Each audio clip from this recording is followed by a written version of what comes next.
அரசியல்வாதி அரசாங்கம் அப்படின்னா வெறும் சூரியன் கர்மாவை மட்டும் வச்சு வந்து உங்களால டேக்கிள் பண்ண முடியாது. அது மட்டும் போதாது, இதுக்கு இன்னும் கூடுதலா 2 கர்மா தேவைப்படுது. ஒன்னு என்னன்னு பாத்தீங்கன்னா சந்திரனோட கர்மா, இன்னொன்னு என்ன அப்படின்றத பாத்தீங்கன்னா குருவோட கர்மா.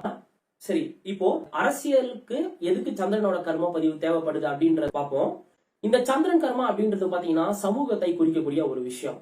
நம்மளோட ஊர்ல நம்மளோட நாட்டுல ஓட்டுகள் எதன் அடிப்படையில விழுது அப்படின்னு நீங்க பாத்தீங்கன்னா சமூகத்தின் அடிப்படையில தான் விழுது. சந்திரன் கர்மா உள்ள நபர்களுக்கு வந்து டிஃபால்ட்டா இருக்கக்கூடிய ஒரு ஆட்டிடியூட் என்ன அப்படின்றது பாத்தீங்கன்னா எல்லார்ட்டையுமே ரொம்ப சகஜமா ரொம்ப இயல்பா பழகுவாங்க. அதே சமயம் இந்த சந்திரன் கர்மா கொண்ட நபர்கள் வந்து பாத்தீங்கன்னா டக்குன்னு ஒருத்தரோட கனெக்ட உண்டு பண்ணிடுவாங்க. ஒருத்தர் கூட ரிலேஷன்ஷிப் மெயின்டைன் பண்ணணும், ஒருத்தர் கூட ஃப்ரெண்ட்ஷிப் மெயின்டைன் பண்ணணும் அப்படின்னா நமக்குலாம் நிறைய டைம் எடுக்கும். ஆனா இந்த சந்திரன் கர்மா கொண்ட நபர்கள் பாருங்க, ஜஸ்ட் லைக் தட் ஒரு வைப், அது ஒரு விஷயம் பண்ணிட்டு போயிடுவாங்க. திடீர்னு வருவாங்க, பேசுவாங்க, பட் நமக்கெல்லாம் ஒரு கனெக்ட் உண்டாகும் அவங்க கூட. சந்திரன் கர்மா இருக்கணும்.